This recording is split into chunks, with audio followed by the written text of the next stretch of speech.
Welcome to Completed Edition, the podcast between a PlayStation Trophy Hunter and an Xbox Achievement Hunter. This is episode 11. I'm your host, Compulsive Nerd, and I am joined by AJ. How you doing, AJ? I'm doing well. I finished up Far Cry 3 before the show, so... I saw you playing that this morning. I did. Well, I guess for you it's like afternoon, but for me it was early. It was like 9 a.m. Yeah. I looked at it and it said Far Cry 3 Classic Edition. I'm like, oh, he's going to try to finish it before the show. Did you get the 1,000 out of 1,000? Yeah, I did. I was collecting... I did, like, the relics quite early, like the 60 out of 120, because that's, like, the most time-consuming collectible. So at the end it was quite good because I had everything lined up to just, like, as soon as I finished the story, it was the last achievement, which always feels good when games let you do that. Absolutely.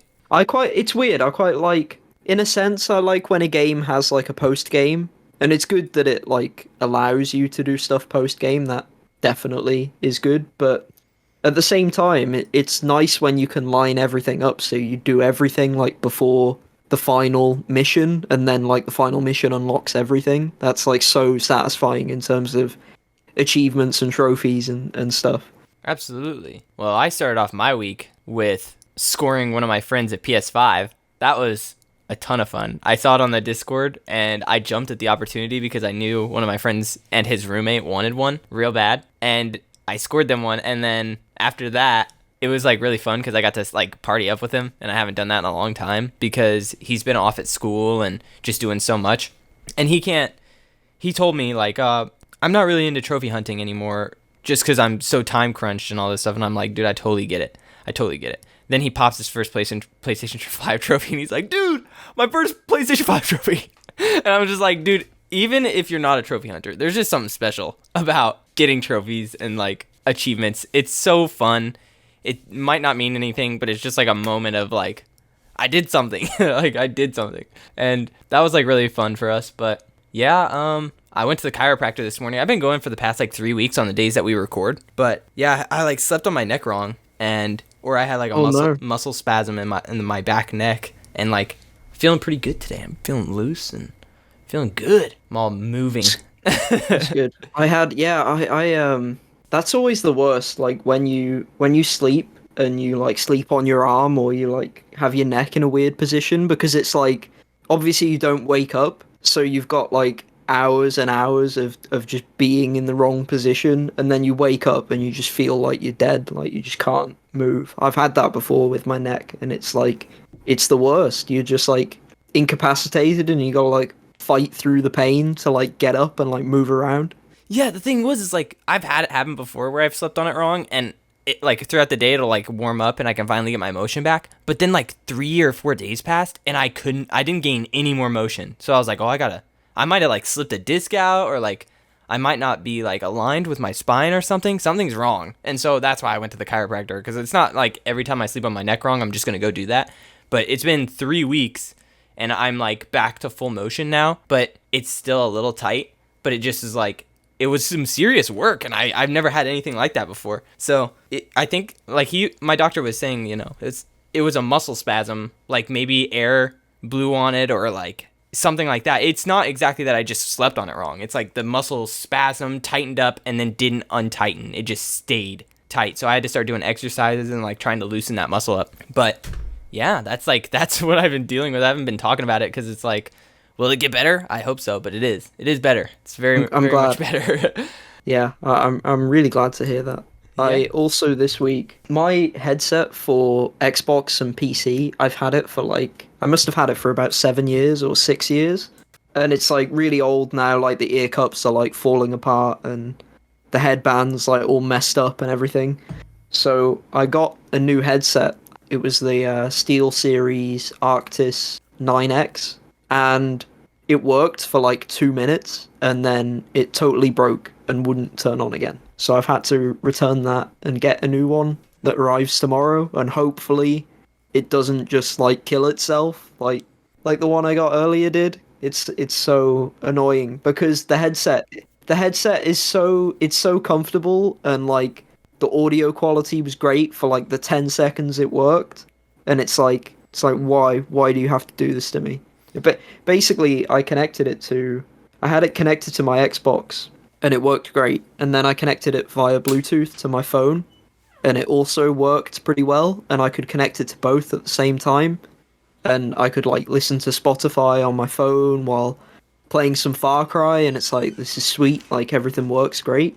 Then I connected it via Bluetooth to my PC, and it worked for like I don't know, like 5 seconds. I could hear audio out of it, and then it like turned off and just like couldn't connect or whatever, and then my PC locked up. Like I couldn't move my mouse, I couldn't type anything, and then I got a blue screen on my PC. The Oh first one no. I've got with this new PC, Right. and then afterwards the headset's just totally dead. So I assume what might have happened is that the headset like lost connection during like some like vital update or like some driver install or something like some connection interruption probably happened on like a first time setup thing between my PC and the headset, and like one caused the other to crash, and then the Bluetooth drivers crashed, and then I got a blue screen. And yeah, so very stressful, very annoying, but the Amazon are pretty good with returns. So, Yes. and I'm glad as well, like I'm glad that I tested it and that it happened so soon after getting it, as weird as that sounds, because it's like given me time to return it. Like I'm glad I tested it with the console, with the phone, with the PC as soon as I got it, instead of like I could imagine waiting like a month and a half and then the same thing happening and then just having like wasted all that money and not being able to return it. So yeah, I mean, hopefully this story will have a happier ending next week. But I hope so. I'm yeah, really what I'm gonna try to do is, it doesn't say to do this in the setup guide, so I'm not like, if anyone writes in, I'm not like being an idiot, basically. But what I think I'll do is, the headset comes with a USB, like a USB charging cable, and so I'm thinking I'll plug it into the PC first next time, and then get all of like the software and everything, and hopefully that setup, like there's no way it can lose a connection and just mess up then.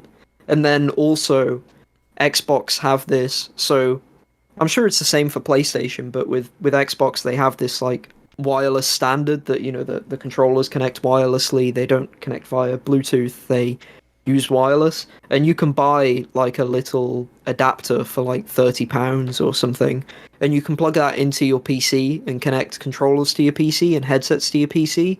So I could use that headset with the same wireless that works with the Xbox instead of Bluetooth, which Bluetooth is like, the connection isn't quite as good, and it wouldn't be as good for like PC gaming and stuff. hmm So what I could do is I could connect it wired to the PC for the first time, and then get one of those adapters and just use wireless and just like avoid Bluetooth at like all costs in terms of connecting to my PC.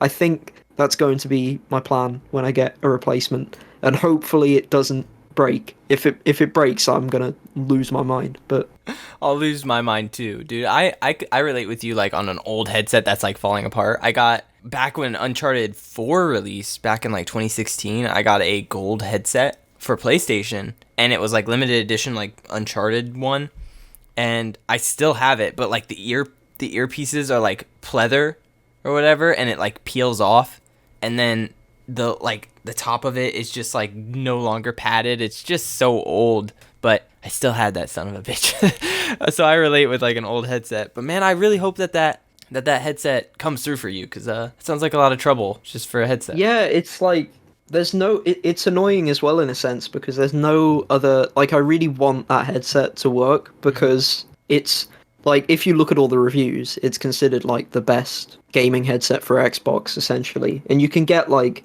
Astros, but then they have like a base station, and it can be like awkward to like connect it with everything, and you can't like, it's harder to like connect it to multiple things at once and stuff. So it seems like this would be like the most painless version, but I guess not. And then as well, I've got the current headset I use. It's like a wired Razer headset, and it has been reliable. Like it has lasted all this time, and I think it's pretty cheap as well. I think you can get it for like £40. So I'd recommend this headset. Like I've played like COD, I've played Halo, I've played Battlefield, I've played CS:GO. I'm using it right now for the podcast, so like it's been a versatile headset that's worked for years. So, if you're looking for like a lower budget one, I'd recommend that. And but yeah, that I think Razer have a new one, but I've had a bad experience with Turtle Beach headsets, and then Razer, I like them, but the like ear cups are like massive, and I've noticed I wear glasses all the time, and I've noticed these headphones when I wear them, I can wear them for like 40 minutes before they start to sort of dig into like where my glasses are like on like by my ears. Oh, okay, I see what you're saying. Yeah, so because the ear cups are so big and so like hefty, it like digs them into the side of my face. So it's quite annoying. If I'd never be able to do like, or not easily be able to do like a 7 hour gaming session in these headphones, basically. So I want a new pair for that reason as well. So that's also something I'd warn about. They should really But it, design some earmuffs with like the like the line for the glasses, like just an indent in the earpieces, so that like glasses can sit in there and it doesn't hurt. yeah, I think there's some. I think Turtle Beach have some like ear cups, like the replaceable ear cups Yes, that are specialized for that, but I've never used them. And then you as should. well, it depends on it depends on the weight distribution of the headset itself, and that's not something you really know without looking at reviews or just wearing them yourself. Like it depends on like where the weight is distributed when you wear it. Like obviously you don't want all the weight in one area. Like you don't want it all like pressing down on the top of your head or like on your ears. You want it sort of evenly, and then ideally you want the headset to be as lightweight as possible for everything that it can do. So it's like a combination of all of those things. So it's really, and that kind of makes it quite annoying because it's like you're never going to know, because also it depends on like what your personal the shape of your head is as well, I suppose. So it's like you're never going to know until you like essentially buy a pair and then just wear them for like a few hours. You're just not going to know at the end of the day if it's going to be a good experience or a bad experience. And yeah, so that's my only problem with my current ones, other than the fact that they're falling apart. Yeah, dude. I had a headset that it only distributed the weight on the top of my head, and that shit hurt. So like after like an hour, I had to like take them off or like like move it to like the back of my head so that it was like not on properly, just so that like the weight distribution on the top of my skull was like taken off. But there's like this famous streamer clip where this streamer like shaves his head like he's a gamer, and someone was pointing out that like because he wears a headset all the time, he has a dip in his head, and I like felt my head, and I'm like, oh yeah, I think I have a dip too from headsets, like from all the weight and all the time sitting on top. Like if I was to shave my head, you'd see like the front bump and then a dip and then like the back bump, and like that's just how it is. It's so funny, but it's I think that's from headsets. I don't know. It's prediction. Yeah, well, I mean, it's weird as well because it's like people's, I don't know, head shape is like less even than it seems. Like Mm-hmm. because people have hair, Yep.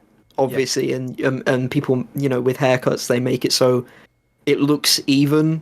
Like it almost is like, I don't know. An It's like a illusion. disguise in a Yeah. sense of like of how people's head shapes actually aren't sort of perfectly symmetrical on top and even, but it looks like they are. So yeah, that's an interesting aspect to it as well. It's like you say, it's like hard to tell if it's like, is it the headset, or is it like, was his head always like that and it was convenient, or has it like dug into his skull?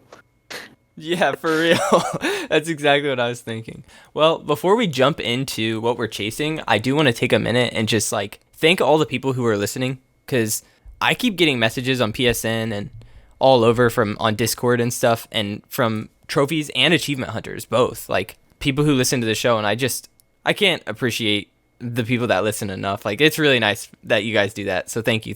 Yeah, it always, sometimes I see some of the Discord stuff in the comments, and it's good to see like people just responding to what we've been saying and having their own thoughts, even if like it's total disagreement, like, oh, you're full of shit, like you're wrong about this game. It's still cool to be like, oh, hey, you listen to the show and you have feedback, and it's always really thoughtful and continues the conversation, and it's really cool to see that. I've not really been a part of anything like that before. Me either, So dude. yeah, it's been great. It's really fun.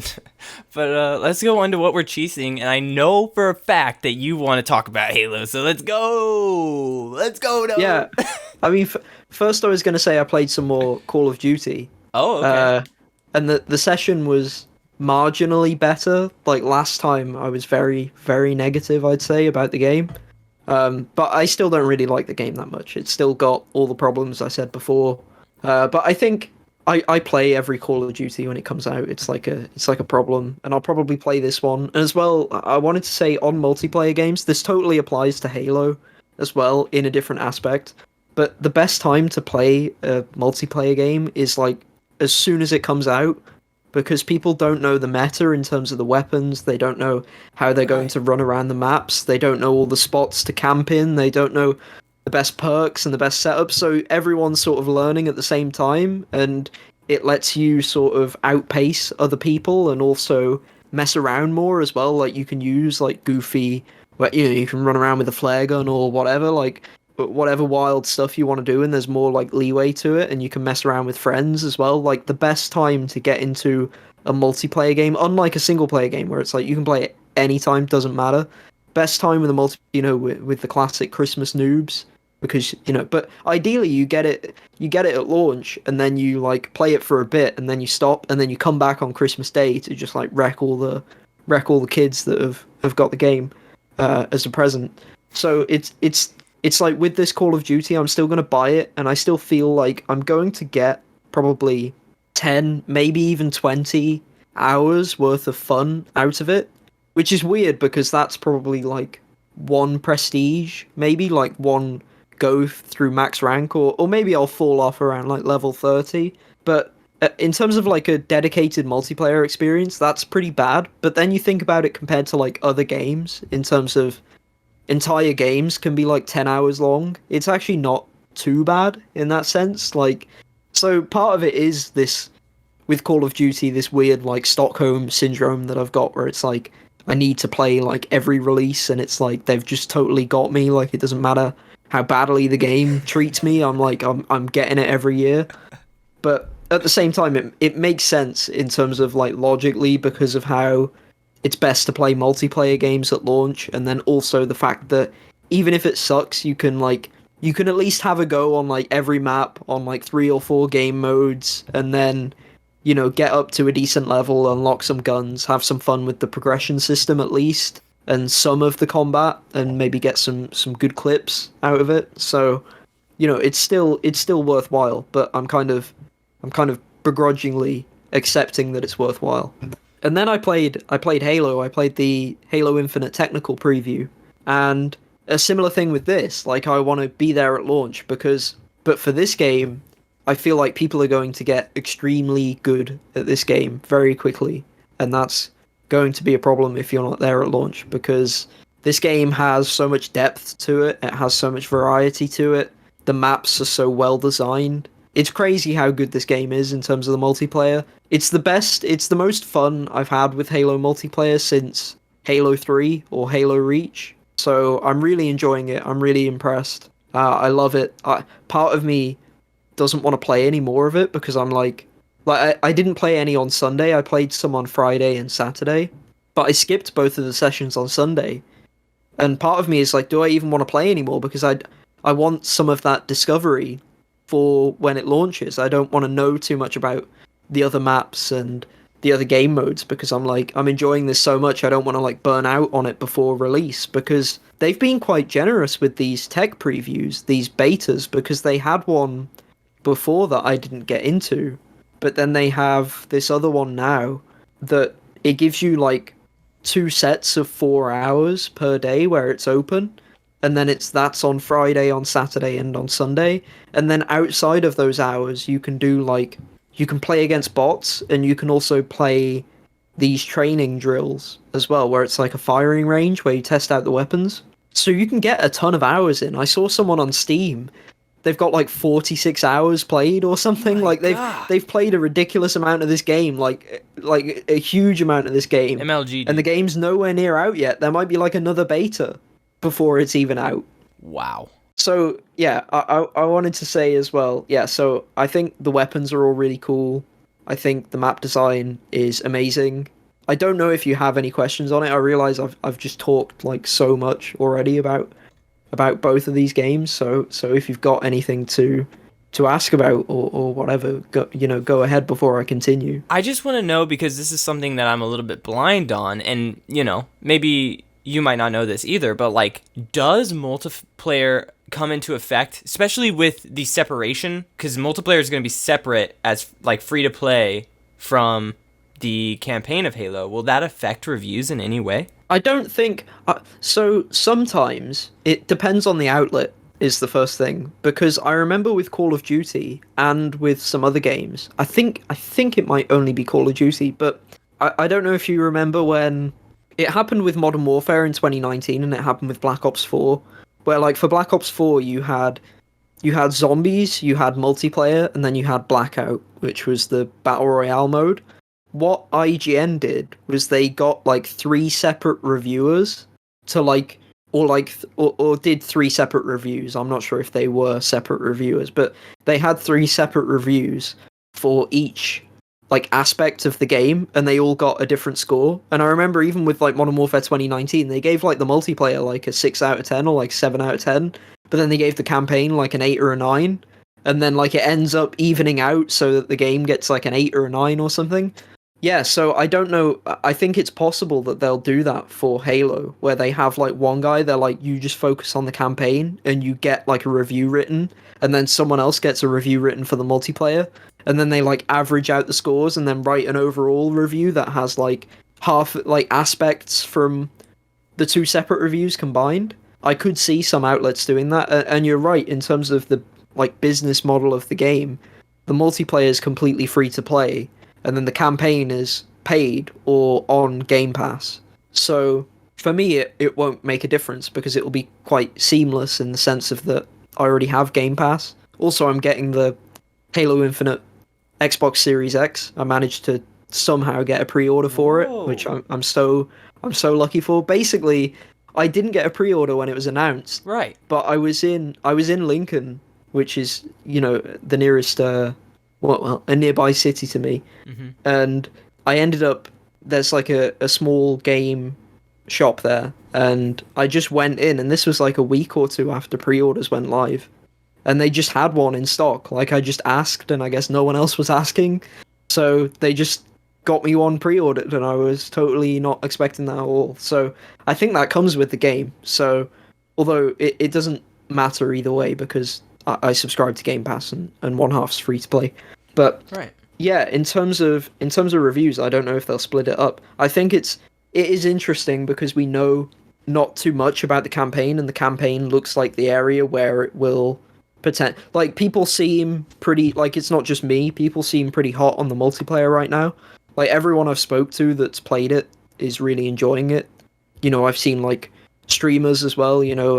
Critical and Chris Reagan and like all of that. Like I've seen them playing it and they seem to be having a great time with it. It's like everyone I see is basically like this is at least pretty good. And then the worry everyone has is with the campaign because the campaign had that showing that some people didn't like and some people thought was okay, but a lot of people thought the graphics looked quite bad and the scripting of the gameplay looked rough in some areas, but and then since then they've not really shown any campaign, and we're only 3 months from 2 months from release basically. So people are like, what are they going to do? Like, is this the only level? Are they going to get the game done in time? Are they worried about the campaign? Like, there is that big question mark. Whereas with the multiplayer, it seems like 343 seem more confident because first of all, not only are they showing the multiplayer, they're like, here you go, like play the thing, like we're so confident in this aspect that we're just going to put it in front of you and you can just go crazy with it. So in terms of that, I think they're in a good place. But yeah, the campaign will be the big question mark. I think the multiplayer stuff I wanted to say as well. They've really nailed the sandbox element of the game. So to give people like history in terms of Halo 3, Halo Combat Evolved, Halo 2 and Halo 3, Halo Reach as well. They all when you'd play a map, it was like very classic arena shooter in the sense that everyone starts with the same loadout, and the loadout you start with also kind of sucks most of the time. Like you get like an assault rifle and a pistol. Usually, some modes you'll get a BR, and that's amazing. But you'll start with like an assault rifle and a pistol, and the assault rifle is completely useless, and the pistol is in some Halo games amazing, in some Halo games terrible. But the idea is you spawn in, and then you run and fight for the power weapons. So you run and fight for like the rocket launcher or the sniper rifle or the shotgun or the energy sword, or like an upgrade like an overshield or active camouflage.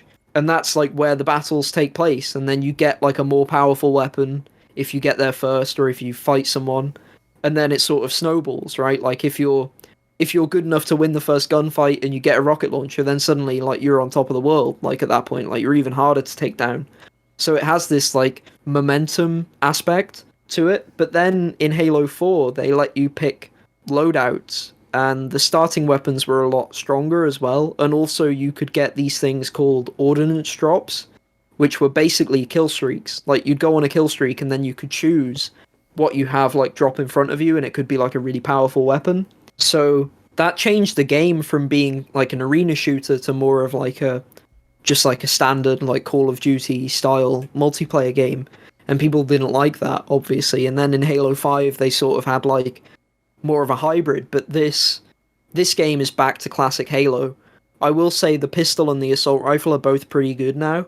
The assault rifle, especially at like close range, it can win you gunfights, and so can the pistol. But I think the weapon balance is in a really good place, where you still are looking for that like battle rifle spawn or the sniper rifle spawn. I love the new shotgun. The new shotgun feels amazing to use, and then but there's this other shotgun called the Heat Wave that I think totally sucks, but it is effective. I'm just bad with it, and I don't like how you play with it. Essentially, there's a regular shotgun that fires sort of basically semi-automatic. Like it's not like an AA-12 where you can just like fully auto, like you can like mash the trigger and fire really quickly or hold down the trigger, but it's also not as slow as like a lever action or like pump action shotgun. It's sort of like in between, but not as fast as you can pull the trigger or anything like that. And that shotgun's really good. I was sort of skeptical of it because it's different from the classic Halo shotgun, which is more pump action. Mm-hmm. And then there's this like alien like energy shotgun, and the way it works is it's quite interesting because you can change the aim, whether it's like a horizontal line or a vertical line. And so like if you do like a horizontal line of shots, it's good if you're like less accurate because you just have to get someone like in that line and they're going to get hit. The vertical line, it seems to be better if like you're better at aiming because you can like get it like right on top of someone and have like all of the scatter shot, all of the dots hit them.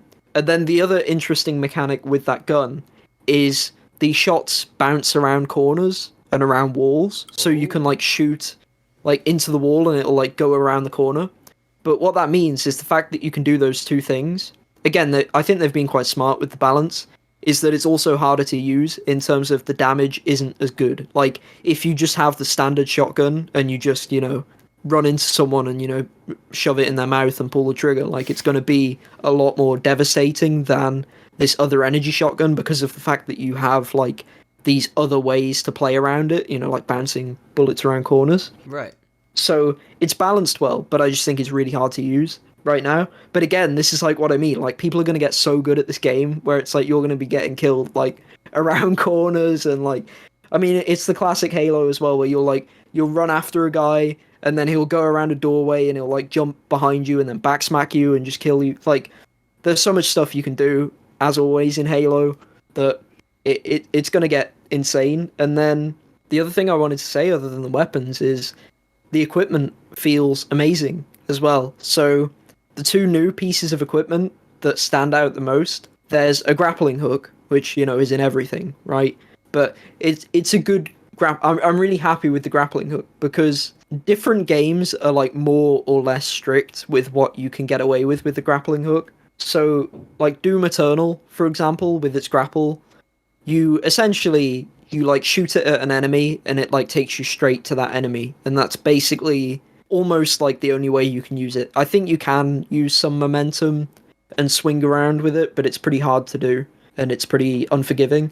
And then the opposite is like Titanfall or Apex Legends, where the grapple in those games, you can like grapple onto anything and you can like swing yourself around, like go like full Spider-Man or whatever in those games, where it's like you can carry your momentum from the swing and you can go around corners and go wherever you want and like swing vertically straight up into the air or whatever. Like there's so much flexibility with how you use the grapple.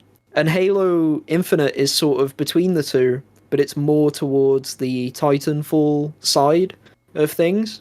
And I really like that. Like there's stuff where if you grapple and then when you land from your grapple, if you slide immediately, you maintain the momentum you had when you were swinging through the air. So you can just like land, slide, jump, and like you're still going at the speed you were going when you were grappling. So there's Whoa. like loads of like sweet movement tech that people are doing and that is going to get insane. And you can grapple into vehicles as well. So you can grapple into a vehicle turret and it'll just like put you straight onto the turret or straight into the driver's seat. And then you can grapple to hijack vehicles as well. So if there's a flying vehicle, you can grapple onto it and then like just pull the guy out of it, like you're playing like Just Cause or something. And then the other mechanic is with the grapple, you can grapple other equipment towards you. So you could grapple like you or weapons and grenades. So you can grapple like a gravity hammer towards you or like a power weapon that someone's about to get. You can grapple it away from them and take it for yourself. And it's like I just love when a game has equipment that you can use in such versatile ways. I had a guy, he was like, I was on this tower and he was down below me and he had a grapple. So he grappled onto my character and like went like was just grappling onto me and coming towards me. And I remember I like meleeed him off me and then he like fell down and like I headshot him afterwards. And yeah, it was great. And then there's this other piece of equipment called the repulsor. And the way that works is you can do arguably like even more with it because it when you use it, it essentially sends this burst of energy in front of you that knocks stuff away. So what you can do is you can stand by a ledge and then like bait an enemy to run towards you, and then you can use it and you'll just knock them into like a pit and they'll die. Or you can use it to knock like equipment away, and this even counts for like if an enemy throws a grenade at you, like a plasma grenade, you can use the repulsor on the grenade, and the grenade will fly back at them and like stick onto them and then kill them. And then as well as that, you can if you go up against a wall or look down at the floor and then use the repulsor, you send yourself flying in the air.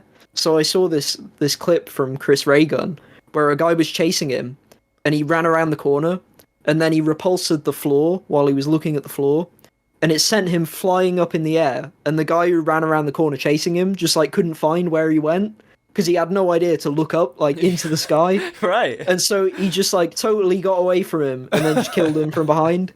And it's just awesome. It's amazing what they've done with the equipment in this game. And then, you could be like a vehicle could be about to run you over, about to splatter you. You can use the repulsor on that. And yeah, it's just that there's probably some uses I'm not even aware of right now, but there's just like if all the pieces of equipment are like that, it's just gonna be amazing. Like there's no other way to describe it. You can just use such ingenuity with the tools at your disposal to just outplay someone. And like not even like what's so interesting about this game is you're not just out aiming them, like outplaying them in terms of like your mechanical skill. You're also like outbraining them, like you're like outthinking them and outfoxing them in a way that's like so much more satisfying. Like it's the combination of both like your map knowledge and your game sense and how you think about using the equipment and the tools as much as it's about like being able to click heads and like shoot enemies reliably and accurately.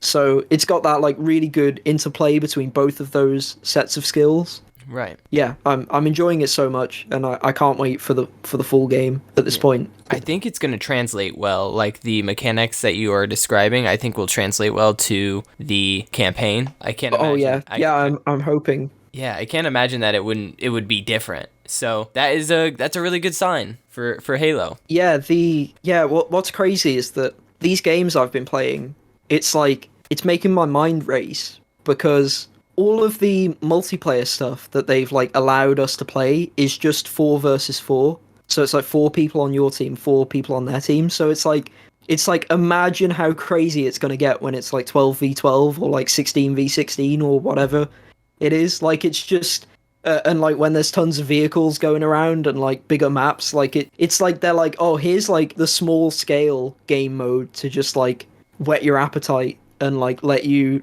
like experience these tools in like such like a limited space with like a limited amount of players. So it's like it's gonna get arguably like way crazier in terms of when you've got like huge teams against each other or like these different game modes. And then as well as you say for the campaign, like presumably the campaign is going to have really large scale battles where you can mess around with the environment and there's some like semi open world levels, so the potential is really there. Like you say with the equipment, like if you have these like battle arenas with all this AI and you can like zip around to like a vantage point and like shoot down or whatever, or like sequence break and mess around. I mean, it's just gonna be crazy. I mean, I'm thinking about like Far Cry 3 in terms of like how you approach outposts. It's like there's potential for this game to like have that type of like free-form combat, but just giving you like so much more mobility and so many more options in terms of what you set up. So I really hope they deliver. I'm not 100% confident. I know this game has had a pretty troubled development history. I mean, so did Halo 1 and Halo 2 to be fair, but 343, you know, they're not. I think Halo 4 and Halo 5 are fine. They're okay. They don't reach the heights that Halo 3 did or Halo 1 or Halo 2. So they've got like an uphill struggle because it's like the studio isn't as good as Bungie were in their prime, but then also this game has had a pretty rough development cycle. So it's like I'm still not 100% confident, but I am confident with the multiplayer, and I'm like the stage is set. Like they can really deliver on this if they've done it right. If the campaign is totally a mess and it's like it's like all over the place, and then you know, no, obviously it's not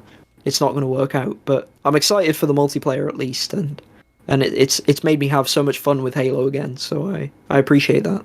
Well, maybe someday we might play a match together, but I'm not promising too much because I just don't play multiplayer too much. But man, I have been playing God of War with my cousins still. We're just trucking through that, so that took up a little bit of my week. That game is still phenomenal. It really is like my second favorite game ever. I don't replay games often, but this is one that I will replay often because it's so good. It's so good. And just the progression that we get, and it's like so exciting to just unlock new abilities and to change up Kratos' armor and change how you play with your play style. It's really special. Majority of my week was spent playing Kena, and I am loving this game. Like a lot. It definitely has creeped up in like my top 5 games of the year probably. And the weird thing is it's, you know, it's a little indie game, and the combat is just, it's so weird. It's like mediocre, but also extremely good because it's so hard. I'm playing on the 3rd hardest difficulty, and there's a difficulty above that, which I'm going to talk about later. But like this difficulty has me tripping. Like I was on one boss for like 45 minutes to an hour, and that's a lot for this little baby game that looks like a Pixar movie. You know, you don't expect to be having a boss fight that is so intense, and it's not like, oh, I'm having to do all these different button combos and like do all of this stuff. No, the combat is like, it's got a light attack and a heavy attack. You have a bow and arrow, and then you have bombs, and that's kind of the whole thing. So then you get abilities, and you can do different things with like a heavy attack, but you have to gain the momentum in order to use your abilities. So you have these little characters that are called rots, and you go and collect them throughout the world, and the more that you collect, then you level up and you get more like energy bar space.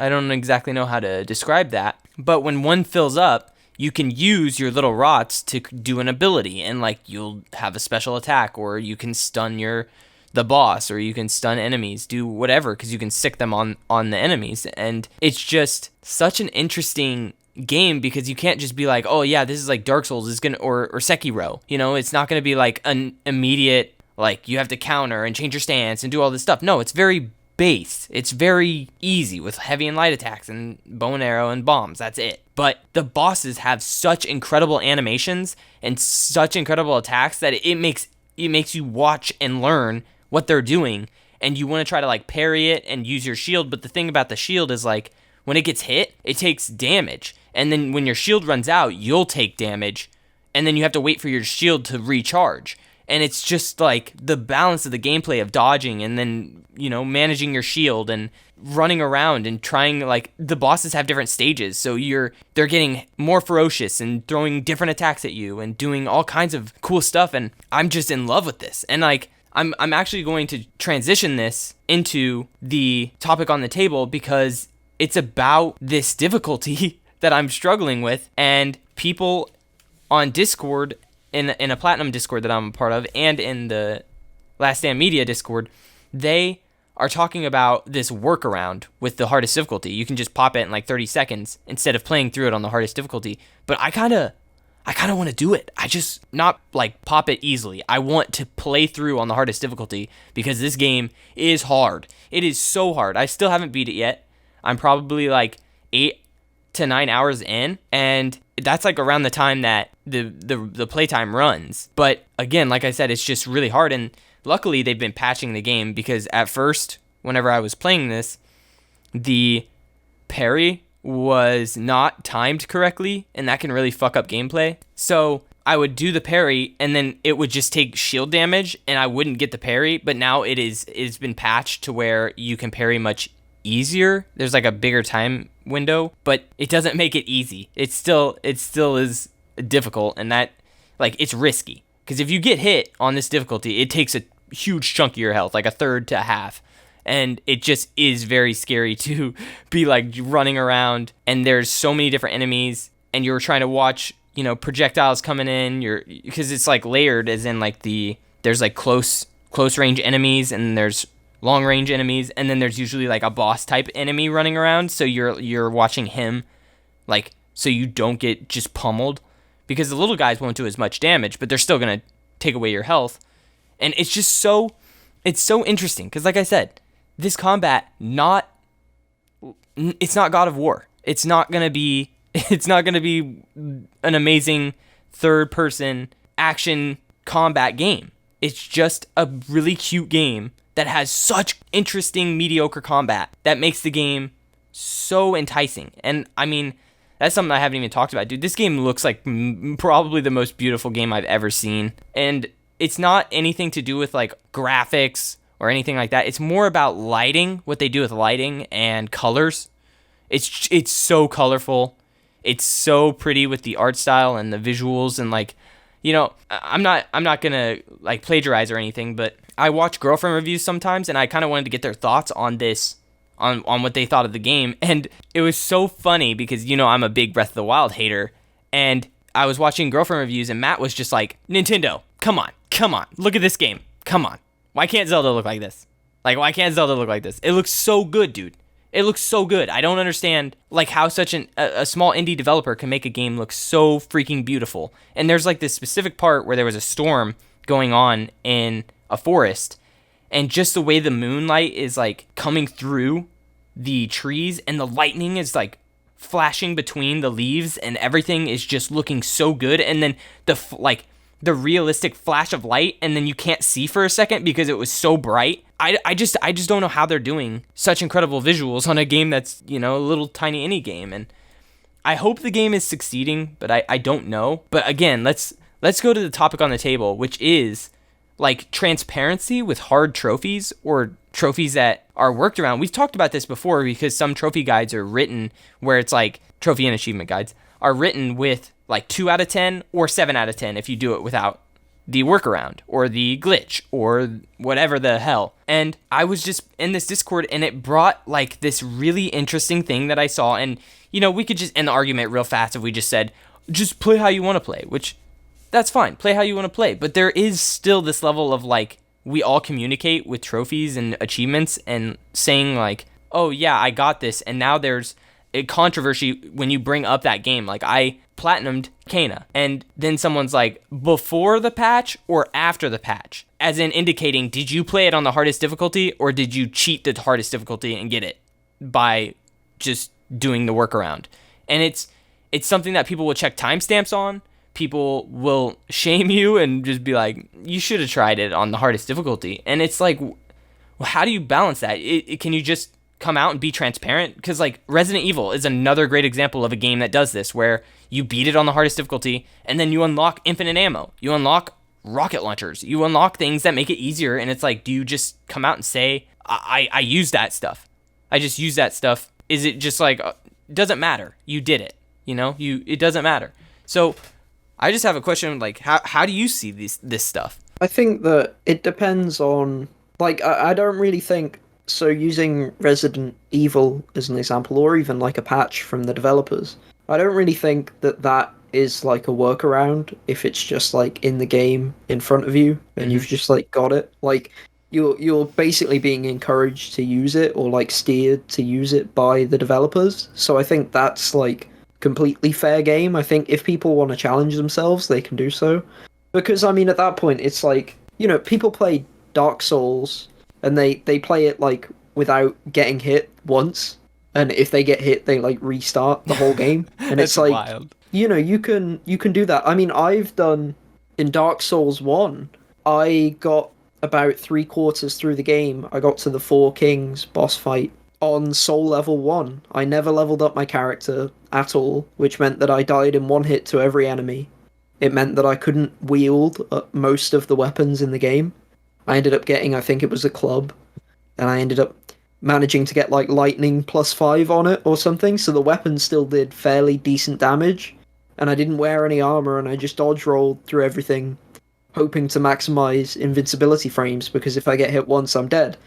And also, because, I'm kind of a scumbag, it meant that if you're level... So the way invasions work in Dark Souls is that you can invade people of, like, the same level as you, but not if they're, like, lower level. So you couldn't be, like, level 99 and, like, invading, like, a level 10. But because I was level 1, even though I had, like, really good gear, I could invade people that were just, like, starting the game. So I did that a couple of times. You are catharsis. A scumbag, dude. Well, I got there fair and square, right? Like, I beat all the bosses, Right. didn't level up, didn't get hit. You did. But, you did. In terms of, and that was quite fun, but, there's not an achievement for it or anything like that. So, I mean, to me, it feels like if you're going to, in Resident Evil 8, if you're going to not use the things that the developer intends and puts in front of you, then, that's on you, really, at the end of the day. Like I would never have complained about that Soul level 1 run, and it's the same for, I know in some of the Resident Evil games you can, and in some games actually, right, you can enter like a secret code and unlock the hardest difficulty, even when you're meant to do the hardest difficulty like after beating the game once, or like in New Game Plus or something. And I see that in a similar way, that like if you have to enter a secret code or do like a secret thing to get the hardest difficulty early, that's the developers saying like, you should probably beat the game first before attempting this. And so from that point on, it's like, you do get like bragging rights if you do it, but you can't like complain about it or complain about other people doing it the way the developers intended at that point. I think where exploits and workarounds get annoying is like, there's some Xbox games that are on PC and you can essentially cheat them via like mods and console commands. And I think for that, my opinion's a bit more complicated, I guess. I think that it sucks, but also it's like, if everyone's using it, then it's not on like, the people who use it aren't really scumbags. It kind of just sucks that the developers have that like oversight and they haven't been able to patch it or stop it from happening. Like, it's kind of like, maybe I blame everyone a little, but it's like, I don't really think there's any... I think it's basically fair game, because it's like, it sucks that got through, but it did get through, and then at that point, people might as well use it, like you're only depriving yourself, but it sucks because that achievement list, or that trophy list, is essentially like, it's not, valid anymore. Like, it happened with, I think, Subnautica as well. See, there was a really easy way to get all the achievements in that game, and it's like, I'd use it, and I don't blame anyone for using it, but it kind of just sucks in the sense of that achievement list will never be as it was fully intended at release, and it will never be like a valid completion for like most people in terms of actually doing the requirements of all the achievements. See, and that's exactly what I was talking about, kind of. You were talking about, it was an oversight by the developers. And the developers, I think, have said for Kana that they are working on this patch to get rid of the workaround for the hardest difficulty trophy. Like, that is not their intent, that to have the workaround. It wasn't their intent.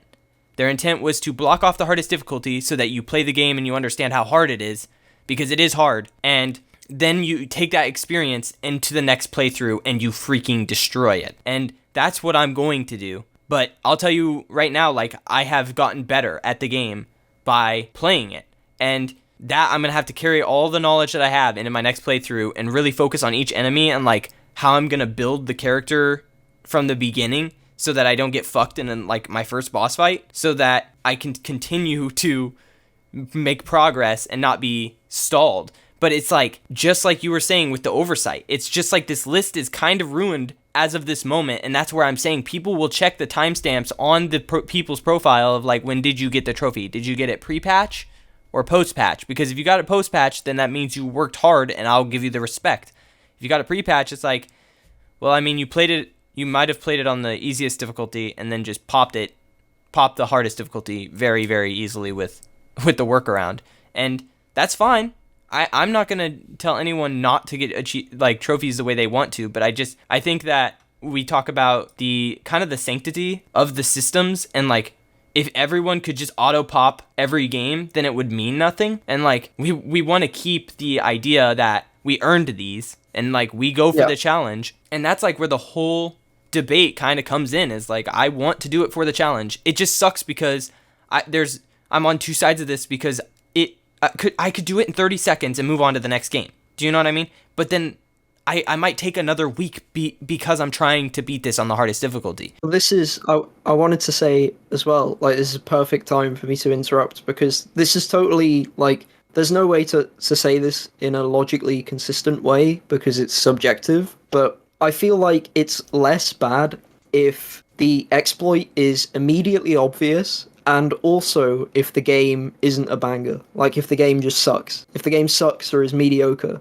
it's like, it's less bad to me of like, oh, you can just cheese everything, because it's like, oh, the game's a 2 out of 10 anyway. But like, yeah, like for a game like, I know people like Kenna and people like, plenty of other games, then it's like, oh man, like, that sucks because this game is so good and the achievement list is great. And so then it's like, they just forgot about like this tiny thing, and then it kind of sours me on it. Like, it sours me on the people that do it more, and it kind of, I don't know, like it does definitely feel worse if it's a game where the exploit only shows up like 2 months after release, and also it's for like an amazing game. That's kind of like the worst combination, because you're like, people that are late to the party that are buying this game on like discount or whatever, and then also, don't care about the game and the game's amazing. It's like that's kind of makes it worse somehow, even though that doesn't make, like,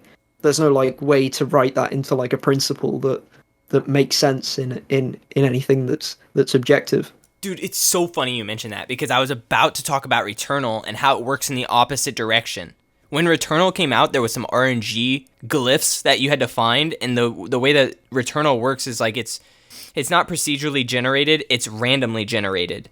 And what I mean by that is it's set rooms that have set collectibles, and when you enter the new realm, it spawns in all of the, like, not all of the rooms, but it randomizes the rooms, and you run through them and you look for the room that you don't have, or that you've never been to, and you get the audio logs and you get the glyphs in those rooms. And when the game first launched, which is whenever I got the platinum, it had a horrible RNG problem where, like, some of the recordings would never spawn, some of the glyphs would never spawn. It had like a super low rate to spawn in, and then later it's patched, and now it's way easier. Like, it has a way better spawn rate for glyphs and different rooms, and so that it's more balanced and it's easier to get the platinum. And it's like, people look at it, if they look at my timestamp, they'll be like, "Oh, you got it pre-patch. That's awesome." But it's also like, there's no shame because it's still hard and it's still RNG and it still sucks that these rooms are randomly generated and you have to find glyphs and things in them. So it's like, there's no disrespect, but there's like a level of like, holy shit, you grinded that. You grinded that before the patch. And that's kind of like such an interesting thing because like, again, you were saying the opposite where it's like a good game comes out with an exploit and it totally ruins the list, and you had worked so hard before that, and it just is so it's such an interesting topic because it's gray. Like at the end of the day, it is very, very gray. It's kind of about what you want to do, but to the people who did it, it's like there's a conversation to be had there where it's like, dude, do you remember that boss? It whooped my ass for 2 hours, you know? The order of events matters as well. Like you said about there's no shame in doing it now for Returnal. I mean, there's nothing you can do about a developer patch, right? Like if the developers say like this wasn't the intention and this is like whereas the other way around, it's worse. Like if I guess I've got an example with Crash Bandicoot 4 that I've probably talked about before, but it's like always bring Crash up. Dude, that is a proud platinum for you. Bring it up. There was so Crash 4 nearly gave me a heart attack because someone found a workaround for the 106% complete achievement, but they only found it after I did it legitimately. So I'm still like number one, like I did it, you know, before anyone else. And then also the other positive about it is that so to 106% the game, you have to like do all the platinum time trials, you have to get the insanely perfect relics, you have to do all the inverted levels, you have to do all this stuff. And then all of those individual things, they each have their own achievements and trophies. And thankfully, the achievement that was glitched for 106% doesn't unlock the other achievements for all like the separate parts. So you can totally tell if someone's not done it legitimately because they'll have like the you did everything in the game thing, but then they won't have the achievements for like doing the hard things that contribute towards doing everything in the game. So you can totally just see like if someone's like faked it, and also it doesn't unlock the platinum or the full 1,000 points. Right. So but that was something where it was like I would have been pretty pissed off if the first person who got that achievement was someone who just did it through the exploit. And like you say, like about patches, like when this happened, it clearly wasn't, like it was clearly an exploit and it clearly wasn't the developer's intention. And the developers eventually did patch it, which is quite good. Like you can't do it anymore. So you could do it for like 2 weeks and then you can't do it. That's like the opposite of what you said about Returnal, because if you did that exploit, there's like full shame for that because you totally like saw that it was a thing and like rushed to do it before the developers got rid of it because it wasn't intended. Like you've gone like full scumbag on that one because you've like you've just like rushed to like get in the door when like you had this one chance to get it and it's like definitely 100% not supposed to be done this way. So the thing for that achievement as well is that if you look at true achievements, even to this day, which shows how hard this platinum and completion is, you know, as you say, maybe I should, you know, flex it some more. But what a real signifier of how damaging this exploit was and how hard this completion is that the achievements, the achievement for the platinum time trials is much rarer than the achievement for 106%. So even though you need the time trials for the 106%, basically the amount of people that did the exploit to get it, it's like it massively outpaced anyone who did the platinum time trials because you can't fake those. And then there's also no one that's like if you do the platinum time trials, that basically is the hardest thing in the game and like the last thing that people do. So there's no one who's like done that and then not then got the 106%, if that makes sense. So it like keeps the 106% achievement less rare than the platinum relics, and it like always will be that way now, which is so weird and obviously like fucked up that there's that like difference in ratio, which is a shame. Like it is still sad, but I'm glad it got patched quickly and I'm glad I got in there first, and I'm really glad that getting that achievement doesn't trigger the other achievements, because if it did, like that would have been awful because it would have just like given everyone everything, like just like that. So Exactly. good job for them not like entangling those two things together. Dude, it's so funny how you mentioned like you're a real scumbag if you're chasing to do it before they patch the thing, and it's like a lot of people are in that camp right now with Kana, but it's like specifically, I don't know if you listened to Sacred Symbols this week, but damn it, dude, like Colin connected his PS5 to the network, downloaded Kana because he heard a patch is coming, and then he took it offline because he's not gonna play Kana right now, but that way it doesn't update when he gets on next time and he can do the exploit. And Yeah, I I'm mean, like, come on, come yeah, on. I mean, I don't want to be like too loudly condemning because there's games where I've used console commands and mods, but like, I'll own it in terms of like, yeah, I definitely did I did the scumbag thing, Yeah. I did the bullshit way. I mean, the one that really hurts me is the fact that there's a way to do when Halo Master Chief Collection got ported to PC. There's a way to do the lasso achievements without actually playing on lasso. You can basically cheese them, and that one genuinely annoys me, just because of the amount of time it took to do Halo 2 Lasso and the amount of skill it takes. I mean, I'm kind of for some reason that achievement isn't very common to be exploited though, which is quite good because Halo MCC has so many. And then you notice as well that there's also achievements to speedrun the game on Legendary in under 3 hours for like each Halo game. And what's funny about it is that you can tell who the people are who sort of faked their way through Lasso because they can't beat the game in under 3 hours on Legendary. And if you can do Lasso, it's basically really easy to do that. So, like, comparatively. So, that's like, it's always good when there's like a tell or like a way of knowing if someone didn't do it legitimately or like a way of suspecting it. And yeah, so for Crash Bandicoot and Halo, there's that at least, which is quite good. Yeah, and just to anyone who's listening, I still love Colin. He's a great trophy advocate. So I don't mean to shame him too hard. But hell yeah, dude, that was a really good discussion about that controversial topic, really, honestly, cuz like I said, it's just so great. God damn. But let's move on to the trophy and achievement of the week. I'm going to bring something different, which I mean, it's not too different, but it's something I want to try to get this week, which is obviously I want to get the Kana Platinum, but specifically there is a trophy to kill 3 enemies with 1 parry attack, and I think I'm going to struggle doing that.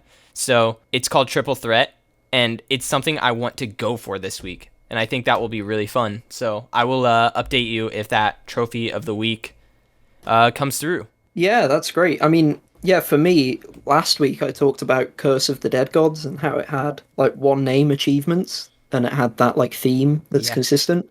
I still didn't get a chance to play it this last week because Halo showed up, you know. So it was it's something I need to get to definitely. I mean, there's a few games I need to get to.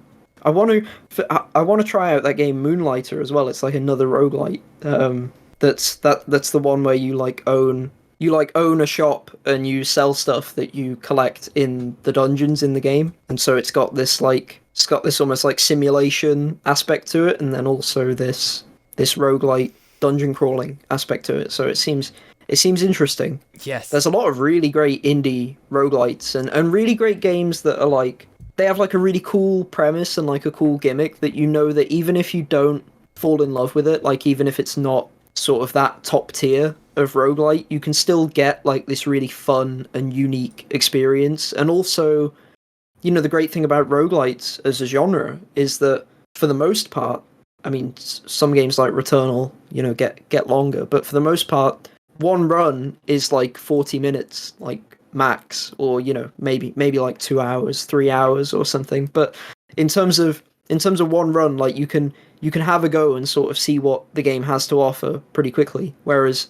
in some other games, in these, it's not like a statement about quality either, because there's games like Yakuza where the first chapter is like 4 hours long and like 2 hours are cutscenes, or a game like Red Dead Redemption 2 where that game is like meticulously and slowly paced, so that if you don't, I think I've played about 3-4 hours of Red Dead Redemption 2, but I know that I'm like nowhere near scratching the surface of it. So it's nice to have those games sometimes that like you can play like 40 minutes and it's basically showing you pretty much like everything in terms of the gameplay loop, at least, what the game has. There's still loads of secrets and items and combinations and all of that and optional bosses and things like that. Like there's still that depth there, but there's also that like here's like a quick taster and we're going to show you pretty much everything. So I really appreciate that about the genre. So I need to get to Curse of the Dead Gods. That's an update on that. And then in terms of my achievement of the week, this week, I thought I'd give it to. I was feeling sentimental, and I'd give it to the achievement Back on the Job from Mirror's Edge. Whoa. Because as far as I can tell, this is my first achievement. The problem is I can't tell very well because I think when I first played Mirror's Edge, I never had my 360 connected to the internet, and so it doesn't have a timestamp. But logically, I'm like, Mirror's Edge is the first game I played, and the Back on the Job achievement is to complete the training, so even before the prologue. So surely that has to be the first achievement I unlocked. The achievement that is like time-stamped as my earliest one is also from Mirror's Edge. It's called Mine, I think, and I think it's for disarming someone of their weapon. And that was unlocked on like the 25th of December 2008 Wow. at about like 6 p.m. or something. It's funny as well looking back because I got my 360 on Christmas Day in 2008, and then as well on that day I had a look because I was having a look today. I'm pretty sure I beat Mirror's Edge in one day. Like in that one night, I beat the whole game. So yeah, I mean, I fell in love with that game and that console so quickly. But so I thought I'd give it to Mirror's Edge this week. That's really awesome. I love Mirror's Edge. It's kind of wild how different the first and the second game are. They changed the art style and everything. It was like I've not even finished the second game, so that's there's how depressed I feel about the state of that franchise. Yeah, it's very sad. It's very sad. But I'm really eager to hear what you say about that dungeon crawling game because in terms of completion, because I honestly am interested in that game too. I think it's something that has piqued my interest, and once I hear if it's like gonna be a bitch of a completion or if it's just gonna be kind of like, you play it and there's a couple challenging things, I might be in. Because just roguelites are not my thing, but damn, I do want to play that game. It sounds so unique as you play as a shopkeeper that you go into the dungeon and get the stuff. I think that's just amazing. Yeah. But I think that's going to be it for this week. So, do you have any final thoughts? Just, yeah, I think as well, Moonlighter. I think it's on Game Pass, and I think it's also on, like, PS Now or PS Plus. So it's, like, it's really good as, like, a game to just, like, I think it's PS Now. But, yeah, so it's really good as a game, and it's cheap as well, because, it's an indie game. So like all the ways to play it, basically, there's lots of ways into that game, which is quite good. In terms of final thoughts, yeah, I'm hopeful I'll have an update on some things next time on my headset on Moonlighter or Curse of the Dead Gods or some other games, because I'm done with Far Cry 3 now. I'm completely free of it, so I've got plenty of opportunity to start something new. Me too, and I hope that I can get through Kena this week and then bring in some Deathloop. That's what I'm planning to do. So yeah, I'm excited to hear your thoughts on Deathloop. That'll be really interesting. Yeah, I am too, because my game of the year is still Returnal, and a lot of people are up there saying that this is another GOTY contender, and I just want to see where I lay on it. I mean, it's kind of crazy that game got a 10 out of 10 from both IGN and GameSpot. Yeah. Which I feel like is extremely rare for both of them to agree on the same game and to give it a 10.